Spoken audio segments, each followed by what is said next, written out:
दोस्तों, अगर देश में डीएम और सीएम के पास टाइम नहीं है, इतनी जिम्मेदारियां हैं, तो सोचिए पीएम का क्या हाल होगा।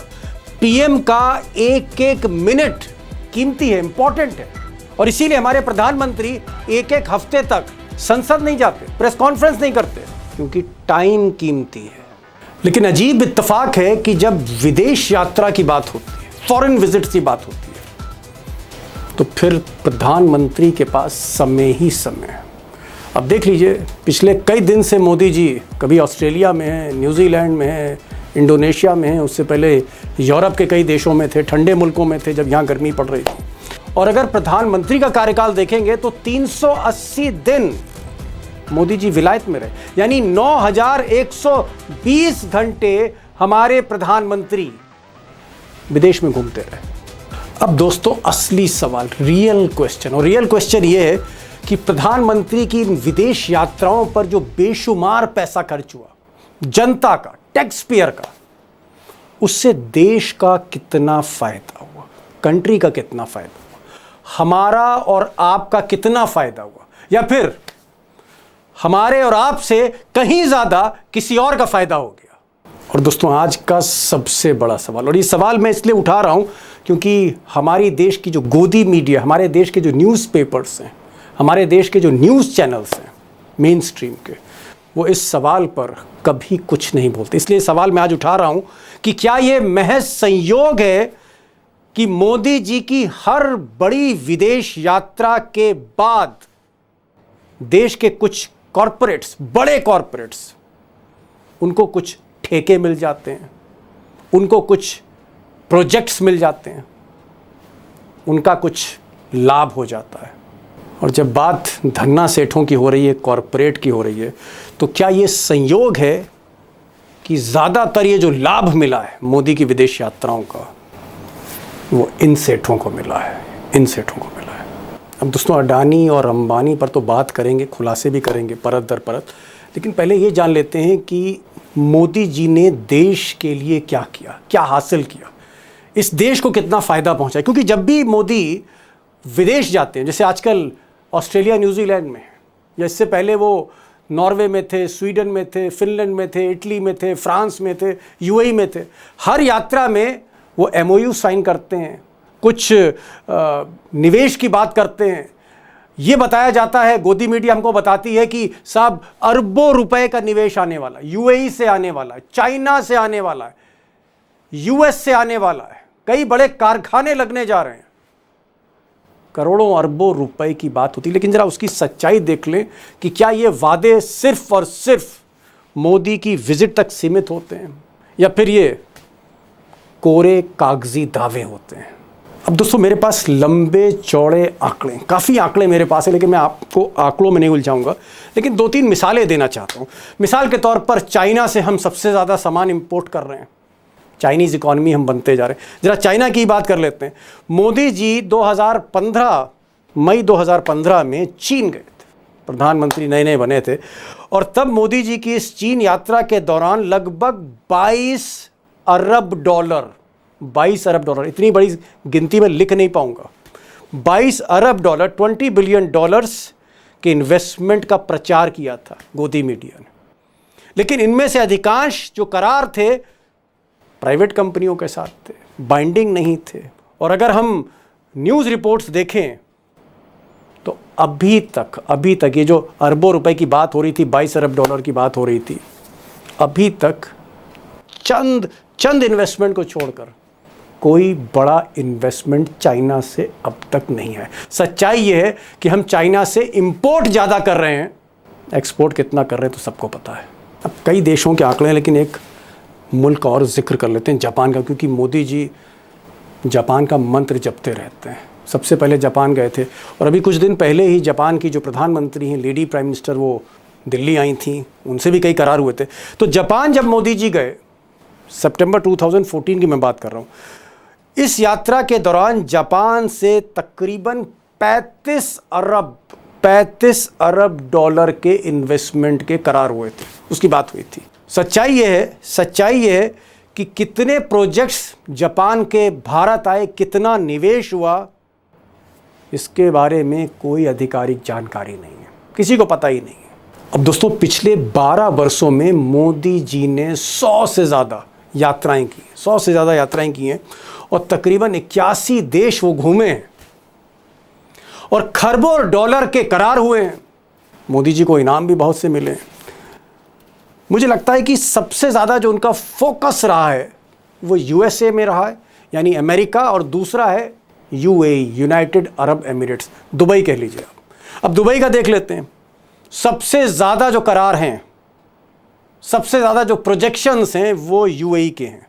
मोदी जी 2015 में यूएई गए थे और इस यात्रा के बाद भारत के इंफ्रास्ट्रक्चर में 75 अरब डॉलर के इन्वेस्टमेंट को लेकर सरकार ने खूब प्रचार किया। लेकिन यहाँ भी सच्चाई वही है कि कितने डॉलर आए जानकारी नहीं है। अब दोस्तों, मेक इन इंडिया का ये जो शेयर है तो आपको याद आ ही रहा होगा। मोदी जी ने कहा था कि मेक इन इंडिया के लिए इतना निवेश लाएंगे, इतने डॉलर लाएंगे कि जो शेयर है इतना मोटा हो जाएगा कि सबसे ताकतवर शेयर होगा हमारा। यहाँ भी सच्चाई है कि ये शेयर अब गायब हो चुका है, विलुप्त है ये शेयर। अब दोस्तों, इसी सिलसिले में कांग्रेस की राज्यसभा सांसद रेणुका चौधरी ने एक सवाल पूछा कि भाई मोदी जी इतनी बार विदेश गए, वहाँ उनके करार जो है साइन किए गए, एमओयू साइन हुए, ये जो करार हुआ कितना पैसा आया, इस वक्त स्टेटस क्या है, कहाँ पर ये स्कीम्स चल रही हैं। अब इस पर सरकार ने जवाब तो दिया कि साहब इस कंट्री से हमारा ये करार हुआ, ये मंत्रालय देख रहा है, और एक लंबी लिस्ट दे दी। तमाम मुल्कों के उसमें नाम है, बांग्लादेश का नाम है, ऑस्ट्रेलिया का नाम है, भूटान का नाम है, लंबी लिस्ट है। लेकिन कितना पैसा आया और इस वक्त उस स्कीम का स्टेटस क्या है, इस पर कोई जवाब नहीं मिला। अब दोस्तों, मोदी जी की इन विदेशी यात्राओं से देश को क्या मिला, हमको क्या मिला, आपको क्या मिला, ये तो आप धीरे धीरे समझ ही रहे हैं। लेकिन अब बात कर लेते हैं उन सेठों की जिनकी बड़ी चर्चा रहती है। अडानी से ही शुरू करते हैं। यहाँ पर एक चीज़ मैं क्लियर करना चाहूँगा कि अडानी 2014 में जब मोदी जी प्रधानमंत्री की शपथ लेने जा रहे थे, उस वक्त अडानी जी का जो बाज़ार था, जो मार्केट कैप था, तकरीबन 50,000 करोड़ का था, 50,000 करोड़ का था। और आज की तारीख में 2026 में वो जो बाज़ार है, जो उनकी वेल्थ है, तकरीबन 20 लाख करोड़ रुपए। यानी इतना जो उछाल है, दुनिया में किसी भी बिजनेसमैन ने इतने कम समय में हासिल नहीं किया होगा। अब दोस्तों, मैं ये नहीं कह रहा हूँ कि मोदी जी विदेश गए, प्रधानमंत्री से मिले, उनका हाथ सीधे गौतम अडानी से मिलवा दिया, या मोदी जी ने कॉन्ट्रैक्ट ले लिया अडानी के बिहाफ पे। इसके ना कोई सबूत हैं, ना मोदी जी कभी बताएंगे और अडानी साहब क्यों बताएंगे। लेकिन ये इत्तफाक है कि कई मामलों में मोदी की यात्रा के ठीक पहले या यात्रा के दौरान या यात्रा के बाद में अडानी साहब की कंपनियों ने बड़े बड़े कॉन्ट्रैक्ट हासिल किए और इन दौरों के बाद उनके विदेश में बिजनेस की बढ़ोतरी होती चली गई। अब ये बात केजरीवाल साहब ने भी कही है। जो भी विदेश से नेता आता है या कहीं जाते हैं तो दो ही कंडीशन होती है। एक तो उसको कहते हैं भाई गले मिल ले, तो फोटो खिंचा ले, गले मिल ले, फोटो खिंचा ले, पार्क में घूम ले, तो वो फोटो खिंचाने के लिए उसको कहा जाता है भाई फोटो खिंचा ले, फोटो खिंचाने के लिए। और दूसरा उसको कहा जाता है भाई अडानी को ये ठेका दे दे, अडानी को ये ठेका दे दे। अब दोस्तों, अडानी पर सवाल करना थोड़ा मुश्किल है, कलेजा चाहिए। क्योंकि राहुल गांधी ने जब ये पूछा था संसद में मोदी से कि ये बताइए मिस्टर मोदी कि आप अडानी जी के साथ कितनी बार गए, सवाल किया था। सुनिए राहुल गांधी का सवाल सुनिए, जो उनको बहुत महंगा पड़ा उनके कैरियर में। उनकी सदस्यता चली गई कुछ दिन के बाद, कारण अडानी हो या जो भी हो, सवाल महंगा पड़ा राहुल गांधी को। तो मेरा सवाल प्रधानमंत्री जी से, और सिंपल सवाल है, प्रधानमंत्री जी आपके फॉरेन ट्रिप्स पे अडानी जी और आप कितनी बार एक साथ गए? Adani ji, how many times did you travel together with Adani ji? अब अगर अडानी के फॉरेन इन्वेस्टमेंट या बिजनेस की बात करें तो यहाँ ये एक बड़ा इत्तेफाक है कि मोदी जी जब बांग्लादेश गए, जब नए नए प्रधानमंत्री बने, बांग्लादेश गए, शेख हसीना से उनकी मुलाकात हुई। अब मैं ये नहीं कह रहा हूँ कि शेख हसीना से उन्होंने कहा कि भाई अडानी जी बिजली आपको देंगे, मैं ये नहीं कह रहा हूँ। लेकिन इस विज़िट के बाद 2015 में मोदी जी की जो विज़िट हुई उसके 2 महीने के बाद इलेक्ट्रिसिटी सप्लाई से संबंधित बांग्लादेश पावर डेवलपमेंट बोर्ड के साथ अडानी समूह का करार हुआ और ये जो बिजली थी ये झारखंड से बनकर सप्लाई होनी थी बांग्लादेश। हालांकि इस पर ग्रहण भी लगा जब वहाँ सरकार हिली बदली शेख हसीना की। अब लिस्ट लंबी है लेकिन एक और जिक्र कर लेते हैं। ये भी इत्तेफाक है कि नवंबर 2015 में मोदी जी की मलेशिया विज़िट होती है। अभी तो वो इंडोनेशिया गए थे लेकिन 2015 में वो मलेशिया गए थे। और इस विज़िट के बाद अडानी ग्रुप को मलेशिया की एमएमसी पोर्ट्स के साथ केरी आइलैंड पोर्ट का प्रोजेक्ट साइन करने की अपॉर्चुनिटी मिली। यानी 2 पोर्ट उन्होंने साइन किए, करार हुआ अडानी का मोदी जी की विज़िट के बाद। इत्तेफाक है। अब दोस्तों साक्ष्य यानी सबूत तो किसी के पास नहीं है, लेकिन एक पैटर्न इमर्ज होते हुए दिखता है कि जहाँ जहाँ मोदी जी जाते हैं विदेश में वहीं वहीं अडानी साहब को कुछ ना कुछ मिल जाता है। ये एक तरह का पैटर्न दिखता है, कोई साक्ष्य नहीं है यहाँ पर। जैसे श्रीलंका का आप मिसाल ले लीजिए। श्रीलंका की मिसाल ये है कि 2021 में मोदी जी श्रीलंका जाते हैं, कोलंबो जाते हैं और जब वहाँ उनकी मुलाकात होती है राष्ट्रपति से, उसके कुछ दिनों के बाद अडानी साहब को कोलंबो पोर्ट यानी बंदरगाह और उसके साथ साथ सोलर एनर्जी का प्रोजेक्ट मिल जाता है। लेकिन यहाँ एक बड़ी कंट्रोवर्सी हो जाती है, बड़ी किरकिरी होती है, क्योंकि श्रीलंका के तत्कालीन राष्ट्रपति गोटबाया राजपक्षे ने ऐसा बयान दिया गया पार्लियामेंट में कि उनका प्रेशर था कि साहब अडानी साहब को एक बिजली का प्रोजेक्ट देना है। और ये बात किसने कही थी? वहाँ बिजली बोर्ड के एक अधिकारी ने कही थी। और उसके बाद विवाद बढ़ता ही गया और तब दुनिया को पता लगा कि ऐसा तो नहीं है कि अडानी को जो प्रोजेक्ट्स मिल रहे हैं उसके पीछे मोदी जी का कोई प्रभाव हो। अब सरकार का इस पे कोई बयान आया नहीं, ऐसे कोई साक्ष्य नहीं, लेकिन श्रीलंका में पार्लियामेंट में ये मसला उठा। अब श्रीलंका में विवाद हुआ, उससे ज़्यादा विवाद केन्या में साहब हो गया। केन्या में तो ये 2023-24 का मामला है। मोदी जी गए थे केन्या पहली बार 2016 में। उसके बाद वहाँ के जो राष्ट्रपति थे केन्या के विलियम रूटो, ये सब भारत आए 2023 में, मोदी जी से मिले। और उसके बाद 2024 में यानी अगले साल मार्च 2024 में अडानी ग्रुप को नैरोबी एयरपोर्ट में $1.85 अरब का 30 साल का कॉन्ट्रैक्ट मिला उनको सितंबर में। हुआ क्या कि वहाँ के अपोजिशन ने दोस्तों बवाल मचा दिया कि साहब इसमें तो गड़बड़ है, ये है वो है, और इतना बवाल मचा कि वो कॉन्ट्रैक्ट ही एक तरह से रद्द हो गया।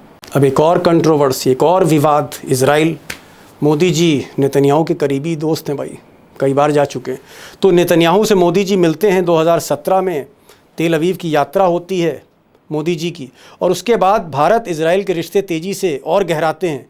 और जुलाई 2022 में इजराइल के हाइफा पोर्ट, जहां कई बार बमबारी करी है अभी ईरान ने, उसका प्राइवेटाइजेशन का जो काम है वो अडानी साहब के कंसोर्शियम को मिल जाता है। यानी इसमें 70% हिस्सेदारी हाइफा पोर्ट में अडानी की होती है, कॉन्ट्रैक्ट मिलता है। और बाकायदा अडानी और नेतन्याहू मिलते हैं और कई तस्वीरें जो हैं, कई वीडियोस फिर सामने आते हैं। तो मोदी भी नेतन्याहू के साथ हैं, अडानी भी नेतन्याहू के साथ हैं। मैं ये नहीं कह रहा कि मोदी जी ने कॉन्ट्रैक्ट दिलाया था, तस्वीरें हैं। अब दोस्तों लिस्ट लंबी है, लेकिन मैंने कहा ना एक पैटर्न है कि मोदी जी जाते हैं, उसके बाद अडानी जी को कॉन्ट्रैक्ट मिल जाता है। इसका ये मतलब नहीं है कि मोदी जी कॉन्ट्रैक्ट दिला, लेकिन इत्तेफाक है साहब, इत्तेफाक है। अब एक इत्तेफाक ये यूरोप का भी देख लीजिए। अभी मोदी जी गए थे, यूएई गए थे, और यूएई के बाद फिर वो नीदरलैंड गए थे, स्वीडन गए थे, नॉर्वे गए थे, इटली गए थे। वो मेलोडी वाला जो आपको एक आपने लतीफ़ा सुना होगा जो बहुत चला इटली का, इसी दौरे में मोदी जी ने कई करार किए। लेकिन तभी खबर आई कि अडानी ग्रुप भी यूरोप में इन्वेस्टमेंट कर रहा है। जी हाँ, इन्वेस्टमेंट कर रहा है। और ये जो इन्वेस्टमेंट्स हैं अडानी ग्रुप के, ये यूरोप के डीप वाटर और सब सी प्रोजेक्ट्स में है। एक बार फिर मैं कहूँगा, मोदी जी ने नहीं काम दिलाया। मोदी जी गए थे, फिर अडानी जी को वहाँ पर मौका मिल गया। अब आप कहेंगे कि मैं ही अडानी की सारी कहानी सुना रहा हूं आपको, ऐसा नहीं है। संजय सिंह ने राज्यसभा में, देश की संसद में, ऑन रिकॉर्ड सबके सामने ये बातें कही हैं, अडानी को लेकर, मोदी जी को लेकर। सुनिए साहब, संजय सिंह को भी सुन लीजिए। एक गाना था मान्यवर, तू जहां जहां चलेगा मेरा साया साथ होगा। मोदी जी की हालत यही है। मोदी जी गाना बनाए हैं, मैं जहां जहां चलूंगा अडानी का ठेका साथ होगा। ये क्या है? ये क्या है? बांग्लादेश की यात्रा किया 2015 में, अडानी को ठेका मिल गया। श्रीलंका की यात्रा की 2021 में, अडानी को वहां ठेका मिल गया। तंजानिया की यात्रा की 2023 में, अडानी को वहां ठेका मिल गया। केन्या की यात्रा की 2023 में, अडानी को वहां ठेका मिल गया। नेपाल की यात्रा की 2023 में, अडानी को वहां ठेका मिल गया। मलेशिया में 2017 में यात्रा की, अडानी को वहां ठेका मिल गया। अब दोस्तों, संजय सिंह को तो आपने सुन लिया, और मुझे लगता है कि संजय सिंह को सुनने के बाद, और वो भी संसद में ऑन रिकॉर्ड, उसके बाद कुछ बचता नहीं है सेठ साहब के बारे में और कुछ बताने के लिए। लेकिन दो और सेठ हैं, इत्तेफाक से दोनों भाई, सगे भाई हैं। ये जो छोटे सेठ हैं अनिल अंबानी, इनकी दो दास्तान आपको पता ही है। अनिल अंबानी साहब जो है, आप कह सकते हैं बिजनेस से पूरी तरह से टूट गए थे, बिजनेस डूब रहा था, इधर मोदी जी का सूरज जो है उग रहा था। और तब 2014 में मोदी जी को लगा कि क्यों ना अपने पुराने दोस्त की मदद कर दी जाए। तो मोदी जी ने एक नया सेक्टर इजाद किया, डिफेंस सेक्टर, और कहा कि भारत डिफेंस में भी आत्मनिर्भर बनेगा। और तब अनिल अंबानी को डिफेंस सेक्टर में लाया गया। तो जिस वक्त अनिल अंबानी को ठेका मिलता है डिफेंस का, पहला, चौंक जाएंगे आप, ठेका मिलने से सिर्फ 12 दिन पहले अनिल अंबानी अपनी कंपनी रजिस्टर कराते हैं। यानी इधर कंपनी रजिस्टर हुई, उधर ठेका मिला। अब मोदी जी जब फ्रांस के करीब आने लगे और मोदी जी के अफसर नई दिल्ली से पेरिस जाने लगे, तभी रिलायंस को, यानी छोटे सेठ को, अनिल अंबानी को राफेल का सबसे बड़ा सौदा मिलता है। और सिर्फ बात राफेल की नहीं दोस्तों, अगर आप देखेंगे तो अनिल अंबानी की जो Reliance defence and engineering group है, उसको मोदी जी के 2015 की रूस विजिट के बाद तकरीबन 6 बिलियन का अल्माज एंटनी एयर डिफेंस सिस्टम की वो डील करते हैं। 2016 में स्वीडन में सैप कंपनी से इंडियन नेवी की एक शिप बॉन्ड डील होती है, और उसका लाभ भी कहीं ना कहीं सेठ साहब को मिलता है। अब ये इत्तेफाक है या दुर्भाग्य है कि अनिल अंबानी, मोदी जी ने जो भी उनको ठेके दिए उसको वो संभाल नहीं पाए। और सच्चाई ये है कि अनिल अंबानी ने जो भी धंधा किया, आखिरकार वो डूबा। लेकिन जो बड़े भाई हैं, मुकेश भाई, जिनके हर जलसे में मोदी जी शान और शौकत के साथ शामिल होते हैं, बड़े भाई ने बड़ा दिमाग लगा के जितनी भी डीलें करी उसमें वो सफल हुए, कामयाब हुए। मिसाल के तौर पर अगर आप देखें, मुकेश अंबानी को भी फ़ायदा मिला है मोदी की विदेश यात्राओं का। दिसंबर 2024 में रूस की सरकारी तेल कंपनी रोजनेफ्ट ने रिलायंस के साथ तकरीबन 13 अरब डॉलर की डील की, जो भारत रूस के बीच अब तक की सबसे बड़ी एनर्जी डील है। यह डील रूसी राष्ट्रपति पुतिन की भारत यात्रा से ठीक पहले हुई थी। अब दोस्तों, मोदी जी 100 से ज़्यादा विदेश यात्राएं कर चुके हैं, तकरीबन 81 से ज़्यादा देश जा चुके हैं। अब ये पॉसिबल नहीं है कि आपको हर यात्रा का डिटेल अगर मैं करूं तो कम से कम 3-4 घंटे भी कम पड़ेंगे। अगर मैं संक्षेप में कहूं कि मोदी जी जहां जहां गए, ऐसा पैटर्न बताता है कि वहाँ वहाँ कुछ सेठों को लाभ मिलता चला गया। और मैं फिर दोहरा रहा हूँ कि ना सबूत सरकार देगी, ना सेठ देगा कि भाई मोदी जी ने काम लिया था। लेकिन हाँ, पैटर्न है, एक इत्तेफाक है कि जहाँ मोदी जी गए वहाँ पर इन दोनों में से किसी सेठ को कुछ ना कुछ हासिल हुआ है। फैक्ट ये भी है। अब दोस्तों, सारी कहानी तो आपने जानी ली है, मोदी जी कहाँ कहाँ गए, किसको क्या क्या लाभ मिला। लेकिन आज मैं चाहता हूँ कि ये जो वीडियो है, ये जो कहानी है आज की ये जो खबर है, आप जज की भूमिका में रहें। आपने सारी कहानी सुन ली, अब आप तय करिए कि मोदी जी की विदेश यात्राओं से भारत को क्या मिला, देश को क्या मिला, हमको आपको क्या मिला, ये आप तय करिए, या फिर किसी और को बहुत कुछ मिल गया, आप तय करिए। और जो भी आप सोच रहे हैं, जो भी आपका निष्कर्ष है, जो भी आपका कंक्लूजन है, जिस भी नतीजे पे आप पहुंचते हैं, कृपया करके 2 लाइन कमेंट बॉक्स में ज़रूर लिखिएगा। अपना जवाब कमेंट बॉक्स में लिखिएगा और मैं आपके जवाब को पढ़ने की पूरी कोशिश करूंगा। तो दोस्तों, ये आज का वीडियो था और एक छोटी सी गुजारिश है कि अभी भी अगर आपने इस चैनल को सब्सक्राइब नहीं किया तो प्लीज़ सब्सक्राइब करिए, बेल आइकन दबाइए, सो दैट वीडियो का नोटिफिकेशन सबसे पहले आपको मिले, वीडियो आपके पास सबसे पहले पहुंचे। और इसको लाइक भी करिए और अपने दोस्तों से भी कहिए कि वो ये इस चैनल को सब्सक्राइब करें, क्योंकि ये आप ही की आवाज़ है जो आपकी हौसला अफजाई से आप तक पहुंच रही है। फिर मिलते हैं एक नई स्पेशल स्टोरी के साथ, तब तक के लिए नमस्कार।